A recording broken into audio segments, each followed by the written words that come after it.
Mais cette personne m'a dit « Écoutez, on n'a jamais vu un obèse sortir d'Auschwitz ». Voilà, c'est un peu violent. Je fais face à de la grossophobie au quotidien.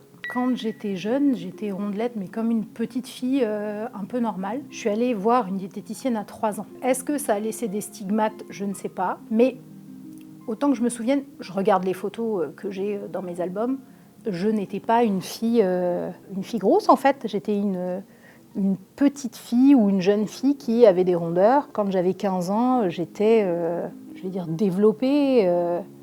Et je portais peut-être un 40 à l'époque. Et en fait, mes vrais problèmes de poids ont commencé quand j'avais 17 ans. J'ai subi une ablation de l'ovaire gauche et de la trompe gauche. Et donc à ce moment-là, on m'a découvert aussi une hypothyroïdie. Et donc ça a été crescendo à partir de ce moment-là. Mais déjà enfant, dans la cour de l'école, tu entends des t'es grosse, alors que j'étais pas grosse. J'étais rondelette, mais j'étais pas grosse du tout, quoi. Et au collège, ça a continué. Je me souviens, j'avais un cousin qui m'avait appelée. Il y avait une chanteuse dans les années 90 qui s'appelait Paula Abdul et que j'adorais. Parce que je chantais ses chansons ou je dansais dessus, mon cousin m'appelait Paula la grosse. Normal. Mais le vrai problème de grossophobie, je l'ai ressenti quand je suis passée à l'âge adulte, en fait. Mais oui, dès petite, j'ai senti que oui, il fallait pas que je mange ça, il fallait que je fasse attention. Il y avait déjà cette pression-là quand j'étais petite. Quand j'ai commencé ma vie d'adulte, ces gens se rendaient pas compte du poids de leurs mots. Mais par exemple, on regardait la télé, j'entendais « Oh là là, mais qu'est-ce qu'elle a grossi, elle ?»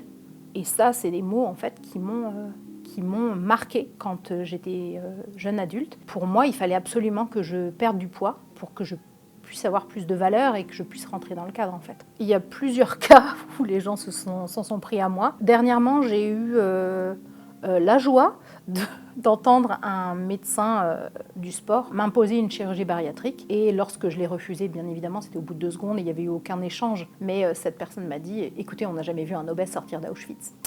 Voilà, c'est un peu violent. J'ai eu aussi un matin, j'étais dans le métro, il y a une personne qui était derrière moi et qui répétait « sale grosse, sale grosse, sale grosse ». Donc je me suis retournée, évidemment, je lui ai demandé de répéter plus fort. Et puis je lui ai dit que grosse, oui, ben évidemment.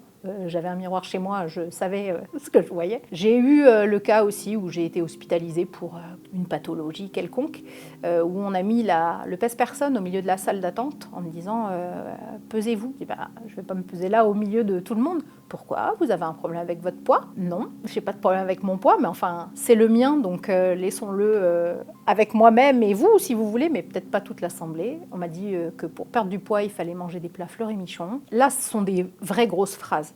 Mais en fait, la grossophobie, c'est plus que ça. C'est des petites micro-agressions que l'on subit tous les jours. Vous savez, c'est pas marrant d'être gros, hein. Si je pouvais, le matin, je me lèverais et j'aurais le corps de quelqu'un d'autre. Et ce serait beaucoup plus facile. J'ai bien évidemment essayé tous les régimes possibles et imaginables, ce qui a évidemment eu une incidence sur mon métabolisme et qui l'a complètement détraqué. Je viens de perdre 30 kilos sur 5 ans, donc ça prend du temps. J'ai réussi à trouver un médecin qui a réussi à m'écouter, à valider mes propos, à me croire, parce que c'est surtout ça. Les médecins ne vous croient pas, les médecins pensent que on fait que manger. C'est extrêmement frustrant. J'ai eu 2 conjoints dans ma vie, un de 6 ans, un de...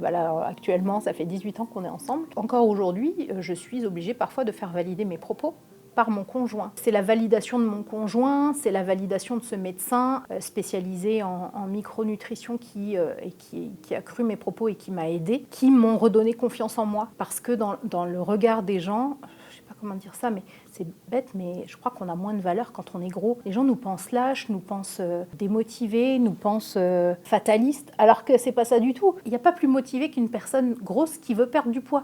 Bien évidemment que tout ce qu'on entend depuis qu'on est tout petit, quand on est gros, a une répercussion sur la santé mentale. Pendant des années, je me suis empêchée de faire des choses. Par exemple, on me proposait une sortie, je disais non, juste parce que je ne voulais pas me montrer. Je pense vraiment que la vie aurait été plus simple pour moi si j'avais été mince. Mais c'est pas grave, j'avance quand même.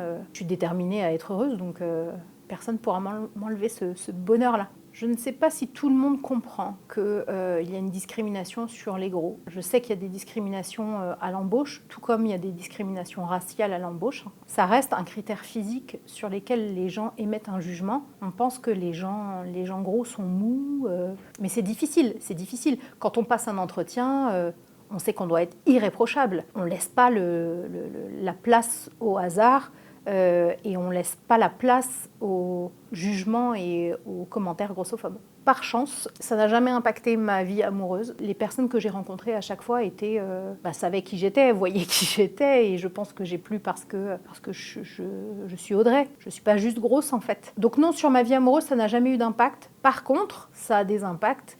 Par exemple, vous vous promenez dans un parc, un jeune homme va venir vous rencontrer et va vous dire « Oh, tu me plais, t'es mignonne, je peux avoir ton numéro ?» Et vous dites gentiment « Non, c'est gentil, je ne suis pas intéressée, j'ai quelqu'un dans ma vie. » Et là, on va vous dire « Bah quoi, tu crois que je m'intéresse à toi, sale grosse ?»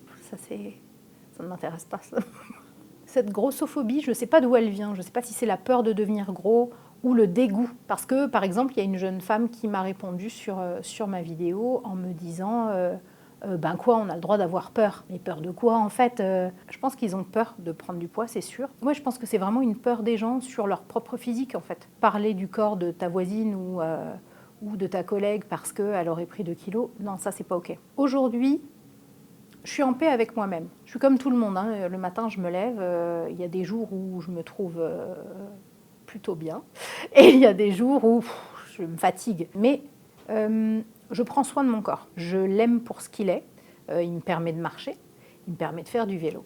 Il me permet d'aller à la piscine et de faire de l'aquabiking. Donc oui, j'aime mon corps pour tout ce qu'il me permet de faire. Mais il y a des choses que j'aimerais changer, comme tout le monde. Je n'aime pas mes bras, je n'aime pas mon ventre. Mais après, c'est comme ça. On n'est pas obligé de tous être identiques pour avoir de la valeur. Je fais des choses pour changer mon corps, pour arriver dans une forme un peu plus, je ne vais pas dire santé, mais si en fait, je voudrais avoir un poids un peu plus santé évidemment, mais je suis OK avec le corps que j'ai aujourd'hui et oui, je m'aime. Tu es une belle personne, Audrey, tu n'es pas juste un poids, tu es une personne avec de grandes valeurs et ça vaut tout l'or du monde. Je suis fière d'être arrivée à regagner la confiance que j'avais perdue pendant toutes ces années. Je suis fière du chemin parcouru. Je suis fière de m'être donné les moyens de ne pas m'être laissée abattre par des commentaires aussi désobligeants soient-ils et d'avoir gardé le sourire en fait.